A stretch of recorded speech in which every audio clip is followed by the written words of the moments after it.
porque temos hoje em dia aí os evangélicos envolvidos em campanha política do atual presidente da República, e os evangélicos foram decisivos na eleição e continuarão sendo decisivos nesta eleição de 2022, e por eu crer que os evangélicos estão equivocados, grande parte está sendo influenciada por pastores, por lideranças, por igrejas, estão influenciados no seu voto, e que esse tema é um tema difícil de ser discutido, porque quando envolve religião, quando envolve paixões políticas, quando se coloca paixões políticas ou religiosas acima do evangelho, fica difícil conversar. Fica parecendo que é uma torcida de time de futebol, daquelas mais fanáticas, que não importa o que o time faça, vai estar sempre apoiando. É o que nós estamos vendo. Denúncias de omissão na vacina, na compra de vacinas, omissão no tratamento da pandemia, mas os evangélicos, em especial, continuam apoiando esse governo. Parte dos evangélicos, porque uma parte não apoia. Temos aí a frente de evangélicos pela democracia, temos aí diversas entidades religiosas que já demonstraram que não apoiam, mas o peso dos evangélicos é muito grande nesse governo.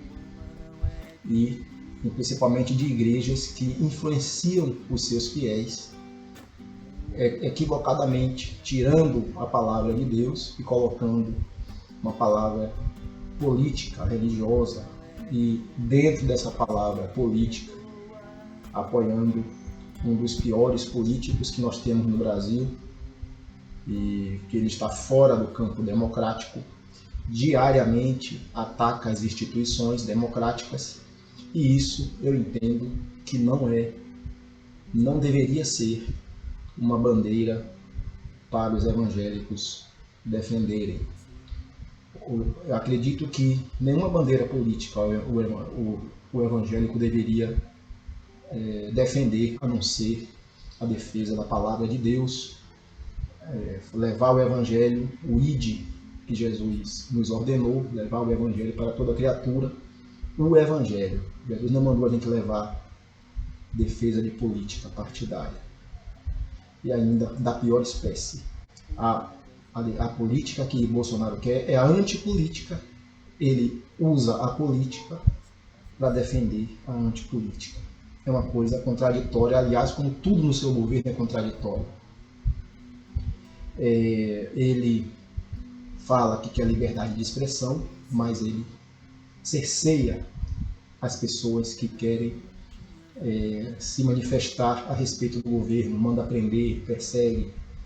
Ele fala em liberdade de opinião, mas a opinião dos outros não é levada em consideração.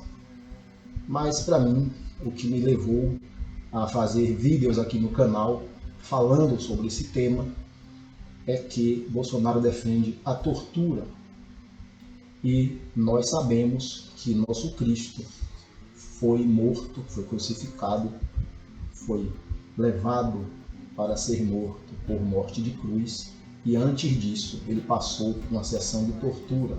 E a própria crucificação é uma das piores torturas, é uma mistura de tortura com assassinato.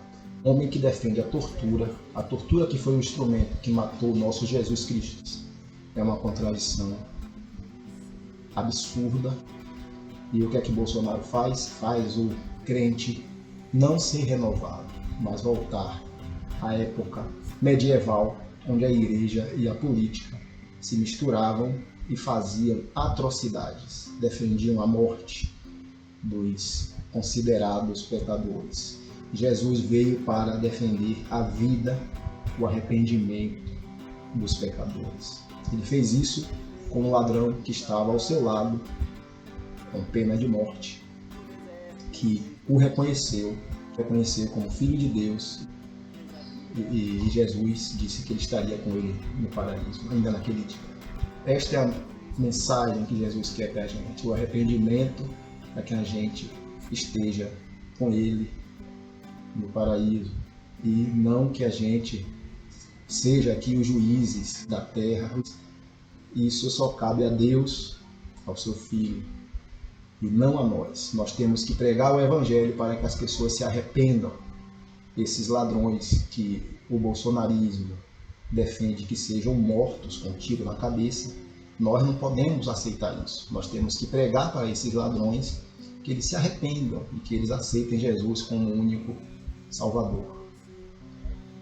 Mas é o que nós estamos vendo, é o contrário. São o uso da violência, o uso do discurso de ódio, o uso da condenação dos pecadores e não a palavra de Deus sendo levada para eles, para que eles se arrependam. Infelizmente, uma grande parte dos evangélicos, dos pastores, das igrejas, estão desvirtuando a mensagem de Cristo, estão levando uma outra mensagem que não é de Jesus. Jesus, no Sermão do Monte, deixou bem claro o que ele espera dos seus seguidores, dos seus apóstolos, dos seus fiéis. Ele diz quem são os bem-aventurados. São os pacificadores, são os misericordiosos, são os que querem a justiça, os que têm fome e sede de justiça, são os que, no seu procedimento, agem de forma tal para agradar a Deus, para que sejam irrepreensíveis aos olhos de Deus.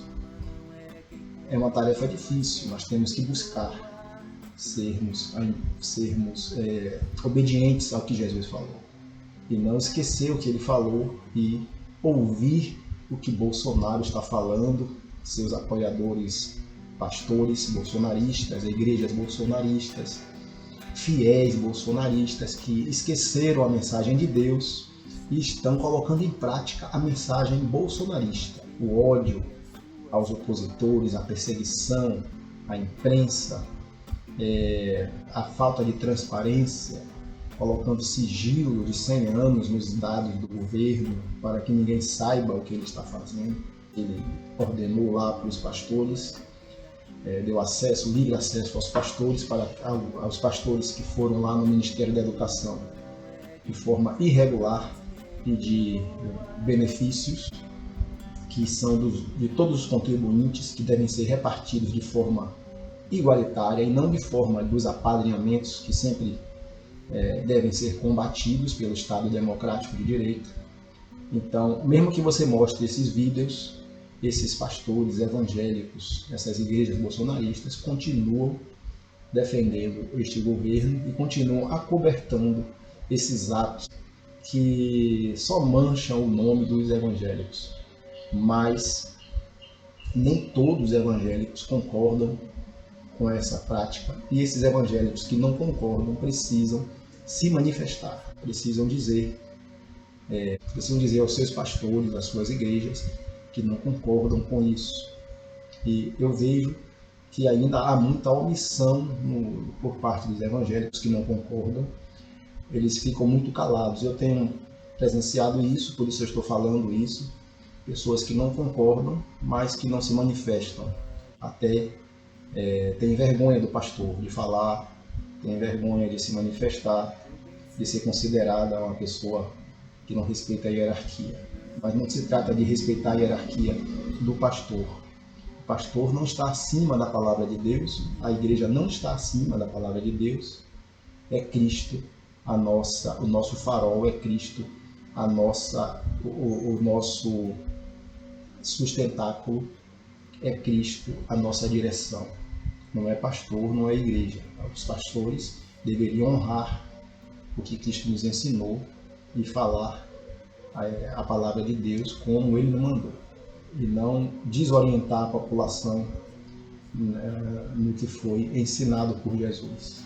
Está sendo desorientado, porque Jesus mandou praticarmos o amor e não o ódio contra o nosso próximo.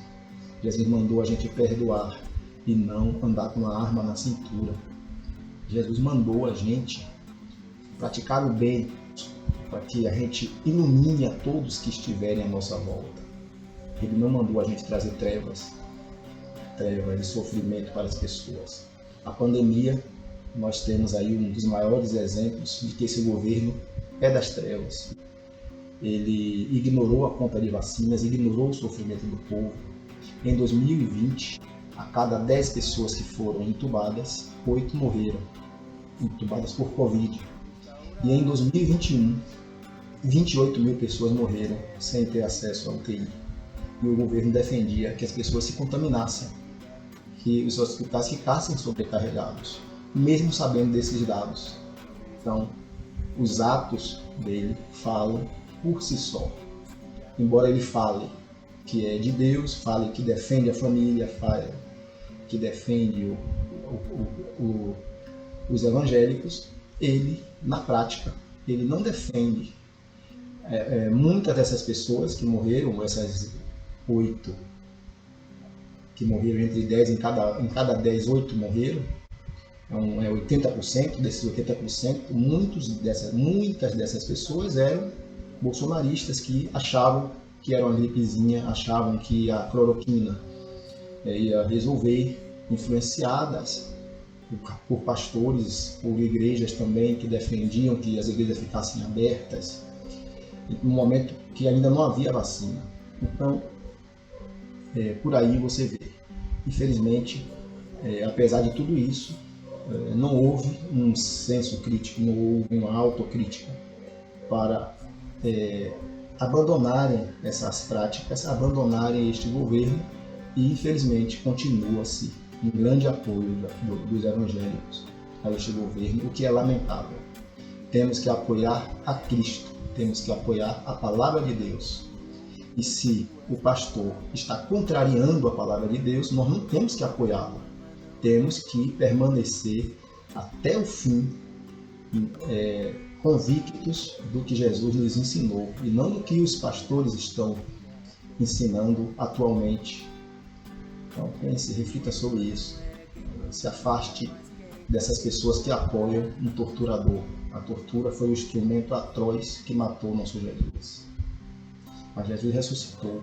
Temos que ressuscitar o nosso espírito cristão que estamos perdendo com ideologias políticas e religiosas. Foram os religiosos que mataram Jesus naquela época. E hoje os religiosos, uma parte deles, estão matando Jesus no seu coração. Um forte abraço. Até o próximo vídeo.